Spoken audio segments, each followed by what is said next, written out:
Hello students, this is your accountancy teacher Pooja Dubey. In previous lecture we have studied about oversubscription rejected or oversubscription and excess application money adjusted towards allotment, है ना। आज हम पढ़ेंगे issue of shares for consideration other than cash। मतलब क्या है, हम क्या करते हैं, कुछ पेमेंट करना है अगर हमको, तो हम क्या करेंगे, शेयर्स इशू कर देंगे अदर देन कैश। नॉर्मली अभी तक हमने जर्नल एंट्री सीखी है, वो कैसी सीखी है, हम पेमेंट करते हैं कैश में, हम इंस्टॉलमेंट मांगते हैं या हम इंस्टॉलमेंट में पेमेंट मांगते हैं या फिर हम लमसम में पैसे ले लेते हैं। पर इस बार जो हमारा टॉपिक है शेयर्स का, ये उसमें क्या है, जब आप असेट्स परचेस करेंगे या रनिंग बिजनेस परचेस करेंगे किसी भी इंसान का, तो आप क्या करोगे, शेयर इशू कर दोगे। तो टॉपिक है issue of shares for consideration other than cash. Getting, मतलब किसी को पैसे ना देते हुए शेयर इशू कर देना असेट्स खरीदने के बदले। क्लियर। इसका क्वेश्चन देखेंगे। अभी तक हमारे 7 क्वेश्चन हो गए हैं। Question number 8, you have to note it. ये आपकी बुक का क्वेश्चन नहीं है, बुक के क्वेश्चन में होमवर्क में दूंगी। तो क्वेश्चन देखिए, 8 नंबर का क्वेश्चन है, Z limited purchased a machine from Neeraj Traders at rupees 3,60,000. The payment is to be made by issue of fully paid equity shares of rupees 100 each. मतलब क्या है, Z लिमिटेड ने purchase किया है क्या, अ machine, एक machine, from यानी किससे, नीरज ट्रेडर से।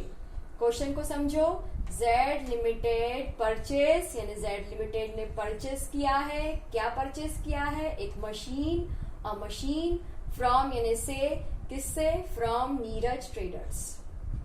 फ्रॉम के बाद जिसका भी नाम होना समझ लेना, उससे ही खरीदा है, उससे, ठीक है। तो फ्रॉम नीरज ट्रेडर्स कितने में खरीदा है, एट रुपीज 3,60,000। फिर बोलते हैं the payment is to be made, payment दिया है, by issue of fully paid equity shares। मतलब पेमेंट किस में हुआ है, कैश में नहीं हुआ है, हमने fully paid equity share issue कर दिए हैं, किसके नाम से, नीरज ट्रेडर्स के नाम से। क्लियर है। 8 रुपीज कितने का है, ऑफ रुपीज 100, 8 रुपीज 100 ईच, मतलब पार पे इशू किया है। Pass JE, that's journal entries, pass journal entries in the following case, in the following case. तो पहला केस क्या है, शेयर इशूड एट पार, तो पार पे इशू किए हैं। मैंने आपको समझाया था, या तो शेयर 100 का होगा, 10 का होगा, है ना। और अगर इससे ऊपर जाता है तो किस पे होगा, प्रीमियम पे होगा, ठीक है। तो पहला केस है शेयर इशूड एट पार। पार का मतलब जितनी फेस वैल्यू है, मार्केट वैल्यू, उतने पे ही शेयर क्या किए हैं, इशू किए। सेकेंड केस है शेयर इशूड एट 20% प्रीमियम। तो पहले हम पहला केस पढ़ेंगे, कौन सा, शेयर इशूड एट पार, ठीक है। तो पहला केस देखते हैं, नीरज ट्रेडर, हमने क्या किया है, जेड लिमिटेड ने परचेस किया है, क्या परचेस किया है, मशीन, किससे, नीरज ट्रेडर्स से, कितने में, 3,60,000 में। तो आपको इसकी जर्नल एंट्रीज मैंने अलग से लिखवाई थी, ठीक है। गो हेड। तो फर्स्ट केस है when share are issued at par। फिर in the books of Z Limited, मैंने यहाँ पे डेट पर्टिकुलर LF DRCR नहीं बनाए हैं, because now I can understand और आई अज्यूम कि आप वही कॉलम में लिखेंगे। Getting, okay. तो पहली एंट्री क्या होगी, machinery account debit, machinery account debit आता है तो डेबिट, क्या आ रहा है, मशीनरी, क्या मशीन। क्लियर।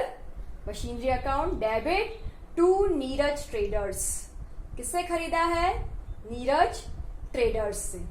गेटिंग, कितने में, 3,60,000 में। क्लियर।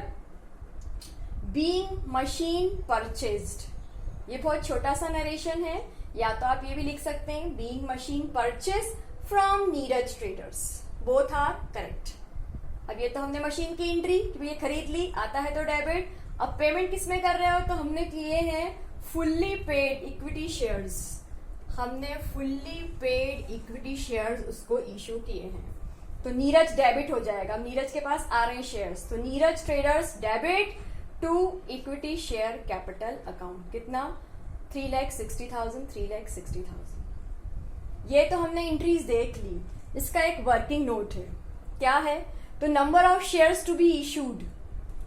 अब हमारे पास ये तो हमने देख लिया कि भाई शेयर, अब ये नहीं पता है हमको कि शेयर कितने इशू किए हैं, तो उसके लिए कहाँ जाएंगे हम? वर्किंग नोट पे। तो वर्किंग नोट क्या है? Number of shares to be issued. देखो पैसे तो आप दे नहीं रहे हो, आप क्या कर रहे हो? शेयर इशू कर रहे हो। मेरे पास तो एक शेयर 100 का है, पर मुझे पता नहीं है कि मैं नीरज ट्रेडर्स को कितने शेयर इशू कर रही हूँ, तो ये मुझे फॉर्मूले के थ्रू निकालना पड़ेगा। तो आप वर्किंग नोट करेंगे, number of shares to be issued is equal to purchase price. Purchase price यानी यही 3,60,000 में खरीदा आपने, या परचेस कंसिडरेशन भी कह सकते हैं इसको। तो परचेस प्राइस अपॉन में इशूड प्राइस पर शेयर। तो मैंने 3,60,000 में खरीदा है और मेरी इशूड प्राइस कितनी है? 100 है, ठीक है, पार पे ही खरीदा है। तो 0 से 0 कैंसल। तो मैंने कितने शेयर इशू किए? 3,600 शेयर्स मैंने इशू किए। किसके नाम इशू किए मैंने? Neeraj traders.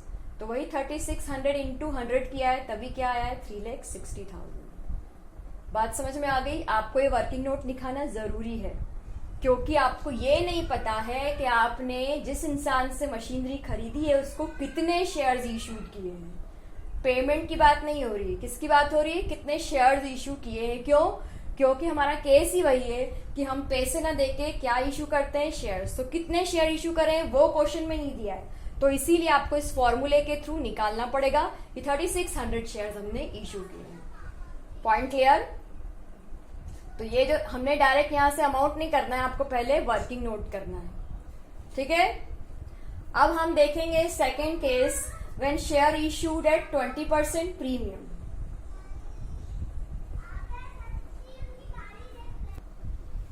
So students, this is how we are going to pass the journal entries in case of when the shares are issued at 20% premium। देखो सेकंड केस क्या है? Share issued at 20% premium. तो आप क्या करोगे? फिर से लिखोगे। अब यहाँ पे फर्स्ट नहीं आएगा, यहाँ पे आएगा सेकंड केस आपका, ठीक है। Here you are going to write second case, when share are issued at 20% premium, same in the books of Z Limited, ठीक है। तो वर्किंग नोट देखते हैं पहले। अब यहाँ मैंने छोटा से ब्रैकेट में लिखा हुआ है, क्योंकि I heard that students have problem कि अगर परसेंट में प्रीमियम है तो कैसे निकालेंगे। तो आप एक शेयर का प्राइस ले लो, हमारे पास एक शेयर का प्राइस कितना है? 100। कहाँ गया? ये रहा, है ना। और क्या करोगे? उस शेयर में क्या कर दोगे? 100 इंटू 20/100, क्योंकि 20% प्रीमियम है, 0 से 0 कैंसिल। 20 रुपीज क्या आ गई हमारा? प्रीमियम का अमाउंट। अब क्योंकि हम शेयर इशू कर रहे हैं प्रीमियम पे, किसको देने के लिए? नीरज ट्रेडर्स को, है ना। तो प्रीमियम पे दे रहे हैं, तो हमको देखना पड़ेगा कि कितने शेयर इशू कर रहे हैं। तो वर्किंग नोट देखो, फॉर्मूला सेम है, number of shares to be issued is equal to purchase price issued price per share, है ना। 3,60,000 सेम अमाउंट जिसमें आपने परचेज किया है, अपॉन में लिखा है 100 + 20। देखो अगर पार पे इश्यू था तो मैंने सिर्फ 100 ही लिखा था, पर क्योंकि प्रीमियम पे शेयर इशू कर रही हूँ तो 100 प्लस रेट हम पढ़ चुके हैं फॉर्मूला जर्नल एंट्रीज में। तो परचेज प्राइस अपॉन में इशूड प्राइस पर शेयर, तो 3,60,000 अपॉन में 100 + 20 दैट इज 120। तो 3,60,000 अपॉन में 120। तो मैंने शेयर्स कितने इशू किए? 3,000। किसको? नीरज ट्रेडर्स को। तो 3,000 तो शेयर इशू किए, है ना। तो कैपिटल कितनी हो जाएगी? 3 लाख। 3 लाख क्यों? इसमें आप क्या कर दोगे? 100 का मल्टीप्लाई कर दोगे, क्योंकि एक शेयर कितने का है? 100 का। क्लियर? इसमें आप क्या कर दोगे? 100 का मल्टीप्लाई कर दोगे तो 3 लाख आ जाएगा। गेटिंग? ओके। तो 3,000 तो शेयर इशू किए हैं, अब प्रीमियम कितनी? तो मैं क्या करूंगी? इस 3,000 में 20 का मल्टीप्लाई कर दूंगी, तो 60,000 मेरे पास क्या आ जाएगा? प्रीमियम का अमाउंट। पॉइंट क्लियर है? क्या किया हमने? इस फॉर्मूले के थ्रू शेयर इशूड कितने निकाल लिए? 3,000। किसको? नीरज ट्रेडर्स को देने के लिए, तो कैपिटल कैसे निकालोगे? इक्विटी शेयर कैपिटल 3000 में 100 का मल्टीप्लाई कर दोगे, क्योंकि एक शेयर कितने का है? 100 का। अब प्रीमियम कैसे निकालोगे? तो इसी शेयर्स पे प्रीमियम 20 हो रहा है, उसका मल्टीप्लाई करोगे तो 60,000 क्या आएगा? Securities premium reserve. क्लियर? अब हम जर्नल एंट्रीज पास करेंगे।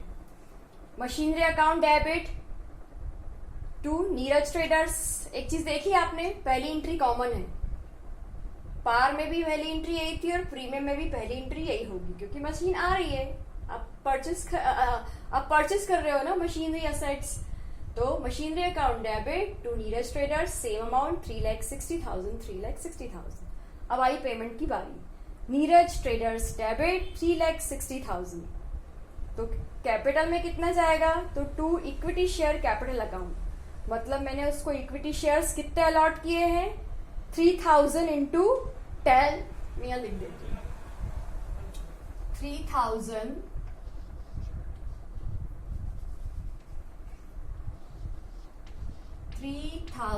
इंटू 100, सॉरी 10 इंटू 100, तो आ गई 3 लाख है। और security premium, to security premium reserve, क्यों? क्योंकि मैंने प्रीमियम पे इशू किए हैं, तो 3,000 into 20, to security premium reserve account 60,000 हो गया बैलेंस। नरेशन क्या लिखोगे? Being 3,000 equity share issued with 20% premium मैंने पीआर लिखा हुआ है, आप पूरा लिखेंगे। बात समझ में आ गई? कुछ नहीं करना है, जर्नल एंट्रीज पास करने से पहले आपको एक फॉर्मूले पे जाना है। अगर पार पे इशू किए हैं तो purchase price issued price per share, तो मतलब परचेस प्राइस लिख देना, और अगर 100 पे इशू किए तो 100, 10 पे इशू किए तो 10, तो जो भी परचेस प्राइस होगी अपॉन में 10, और अगर 100 दिया होगा तो 100, पर अगर प्रीमियम पे दिया होगा तो 100 प्लस रेट या 10 प्लस 100, जितने भी शेयर्स का प्राइस है। ठीक है, उससे क्या निकाल लोगे?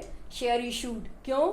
क्योंकि क्वेश्चन में नहीं दिया हुआ है कि कितने शेयर आपने इशू किए हैं नीरज ट्रेडर्स के नाम से, इसीलिए ये फॉर्मूला यूज कर रहे हैं। Point clear? Hope you understand. Thank you.